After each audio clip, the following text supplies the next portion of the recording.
एक जघन्य निकृष्ट बर्बर कांड जुकारी गई लखीमपुर लालुकर केशतुली अंचल लालुकर 1 नम्बर केशतुलित एगराकी मातृये निजर अवैध जी कलंकर बुजा सेया ढाकिबर कारणे सद्यजात सन्तानक जीवनते माटित पुति पेलोৱাৰ घटना সংঘটিত হৈছে।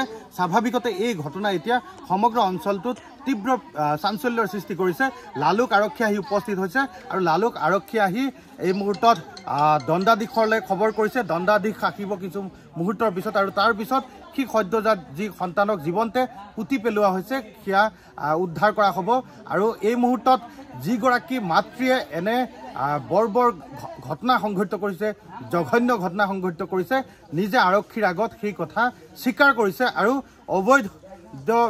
অবৈধ যি মাতৃত্বৰ বুজা সেই কলংক ঢাকিবৰ কাৰণে আচলতে এনেধৰণে সদ্যজাত সন্তানটিক জীৱনতে মাতৃত বাখনিৰ তলত গাঁত খান্দি পুতি পেলোৱা হৈছে। এই মুহূৰ্তত মই পৰিৱেশ দেখুৱাব বিচাৰিছোঁ। এনেধৰণে যথেষ্ট চাঞ্চল্যৰ সৃষ্টি হৈছে এই মুহূৰ্তত এই সমগ্ৰ অঞ্চলটোত। মই কিছু আগবাঢ়ি যোৱাৰ কাৰণে চেষ্টা কৰিম আৰু মই দেখুৱাব বিচাৰিম এই যিটো ঘৰ দেখিছে 1 নম্বৰ কেশতুলি অঞ্চল লালুকৰ আৰু এই 1 নম্বৰ কেশতুলিতে এনে ঘটনা সংঘটিত হৈছে আৰু এই ঘটনাৰ পিছতে স্বাভাৱিকতে এতিয়া যথেষ্ট প্ৰতিক্ৰিয়াৰ সৃষ্টি হৈছে, যথেষ্ট চাঞ্চল্য সৃষ্টি হৈছে। লালুক আৰক্ষী আহি উপস্থিত হৈছে আৰু লালুক আৰক্ষীয়ে সমগ্ৰ বিষয়টো তদন্ত কৰিছে। আৰু এই মুহূৰ্তত মই দেখুৱাব বিচাৰিছোঁ এই যিজোপা বাহনি দেখিছে এই বাহনিৰ তলতেই এনেধৰণে এই সদ্যজাত সন্তানটিক জীৱনতে পুতি পেলোৱা হৈছে। এই বাহনিৰ তলতে কিছু মুহূৰ্তৰ পিছত দণ্ডাধীশ আহিব। লালুক আৰক্ষীৰ দল এতিয়া আহিছে। আহি যিগৰাকী মাতৃ আচলতে এনে ঘটনা সংঘটিত কৰিছে সেইগৰাকী মহিলাক এই স্থান আৰক্ষীয়ে আটক কৰি লৈ গৈছে, সোধা পোছা অব্যাহত ৰাখিছে আৰু সেইগৰাকী মহিলা ইতিমধ্যেই সকলো কথা স্বীকাৰ কৰিছে আৰক্ষীৰ আগত। আৰু এই বাহনিজোপাৰ তলতে নিজৰ বাৰীৰ বাহনিজোপাৰ তলতে এনেধৰণে অতি জঘন্য ঘটনা সংঘটিত কৰিছে। আৰু এই মুহূৰ্তত মই যিসকল ইয়াৰ অঞ্চলটোৰ লোক আছে এই অঞ্চলটোৰ লোক আছে তেওঁলোকৰ কাষলৈ যাম আৰু তেওঁলোকে কি কয় সেয়া জানিবৰ কাৰণে চেষ্টা কৰিম আৰু দেখুৱাইছোঁ। যথেষ্ট চাঞ্চল্যৰ সৃষ্টি হৈছে এই ঘটনাই, যথেষ্ট চাঞ্চল্যৰ সৃষ্টি কৰিছে সমগ্ৰ অঞ্চলটোত। আৰু মই ইয়াৰ যিসকল স্থানীয় লোক আছে, মহিলা আছে, মই তেওঁলোকৰ কাষলৈ যোৱাৰ কাৰণে চেষ্টা কৰিম আৰু তেওঁলোকে কি কয়, তেওঁলোকে কেতিয়া কেনেধৰণে গম পাইছিলে সেই কথাখিনি জানিবৰ কাৰণে চেষ্টা কৰিম। মই আপোনাৰ ওচৰলৈ আহিছোঁ, কওকচোন কেনেধৰণে এই ঘটনাটো আপোনালোকে গম পাইছিলে, কেতিয়া গম পালে যে এনেধৰণে এই সন্তানটিক পুতি পেলোৱা হৈছে, কওকচোন। এতিয়া ধৰক এইটো আজি কালি শুকুৰবাৰ গৈছে, পৰহি শুকুৰবাৰ গৈছে আৰু এটা শুকুৰবাৰৰ আগৰ পৰা মানে বহুত দিন আগৰ পৰাই তাৰ পেটটো লাহে লাহে ডাঙৰ হৈ আছে। তাৰপিছত লাহে লাহে পেটটো ডাঙৰ হৈ শুকুৰবাৰ দিনা ৰাতিপুৱা মই মানে ইয়াতে আছিলোঁ। তাৰপিছত ফটককৈ মানে পেটটো চেপেটা হৈ গ'ল। পিছত আমি গাঁৱৰ গোটেই মানুহজনী একেলগতে লাগি পেটটো ইমান ডাঙৰ পেটটো আছে এতিয়া কেনেকুৱা চেপেটা হৈ গ'ল বুলি আমি ভাবিছোঁ। তাৰপিছত আমি এজন দুজনকৈ আমি চবেই একেলগতে লগ পাতি এতিয়া আমি সিহঁতৰ ঘৰত আহিছোঁ যে আমাৰ এইটো সত্য কথাটো লাগে, কেনেকুৱা পেটটো চেপেটা হৈ গ'ল, ফেটি লিভাৰ হ'ল, তেল হৈছে পেটত, কিডনিক বেয়া হৈছে, এইবোৰ কৈছে। আমি আগতেও কৈছোঁ, তেতিয়া সি কৈছে যে এনেকুৱা বেমাৰ হৈছে এতিয়া ঔষধ খাই। তাৰপিছত কৈছে বেজ আনিছোঁ, বেজে ঔষধ দিছে, সেইটো খাই লেট্ৰিন পেচাব কৰি পেটটো কমি গ'ল। তেতিয়া আমি কৈছোঁ মানুহে কিমান টকা খৰচ কৰি আছে, পেটটো ফটককৈ নকমে, এইটো কেনেকুৱা পেটটো কমি গ'ল। এইবোৰ কওঁতে মানে আজি আমি চবেই গাঁৱৰ মানুহ একেলগতে লগ লাগি আমি কথাটো মানে এইটো নহয় এনেকুৱা নহ'ব, কথাটো আমি এইটো বহলাই কৰিব লাগিব।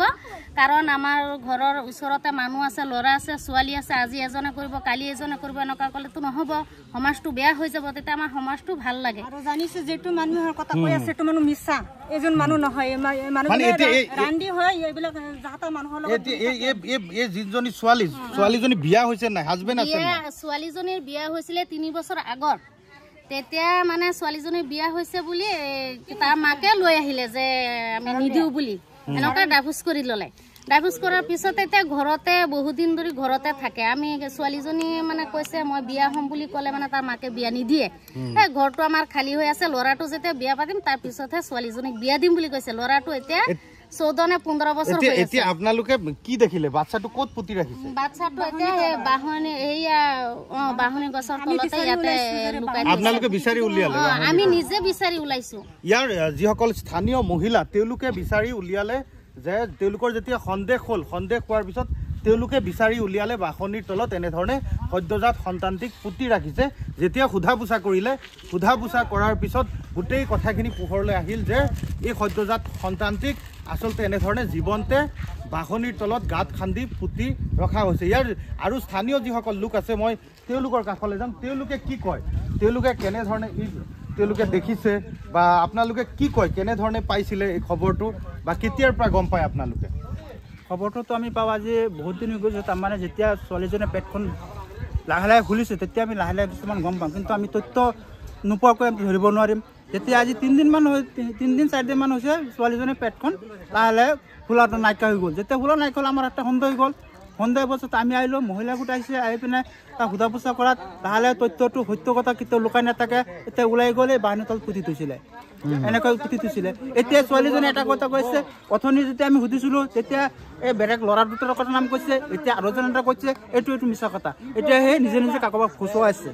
তাৰমানে ছোৱালীজনীৰ চৰিত্ৰ বেয়া। আমি কেইবাৰ সমাজত তাৰ বিষয়ে আলোচনা কৰিছোঁ, মেল মাৰিছোঁ। তাৰ মাক দেউতাকে আমাক পাত্তা নিদিয়ে। তাৰ ছোৱালী বোলে ভাল। ছোৱালীজনী বিয়া হৈছিল নে নাই? বিয়া হৈছিলে আজি 3 বছৰমান আগতে বিয়া হৈছিলে, কিন্তু মাত্ৰ 3 মাহমান আছিলে।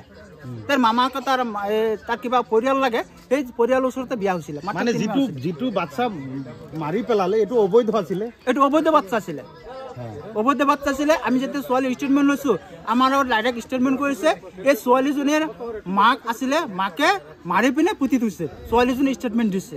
আমি জিন্দা যেতিয়া হৈছিলে আমাক ক'ব লাগিছিলে, আমি কিবা এটা মীমাংসা কৰিলোহেঁতেন বা কাৰোবাক দিলোহেঁতেন। যিয়ে হৈছে হৈ গ'ল, সেইটোত আমি একো কৰিব নোৱাৰিম। জিন্দা থাকিব লাগিছে। এতিয়া যিহেতু এই কেছটো নিষ্পাপ শিশুটো যিয়ে মাৰিছে তাৰ শুদ্ধ বিচাৰ এটা হ'ব লাগে।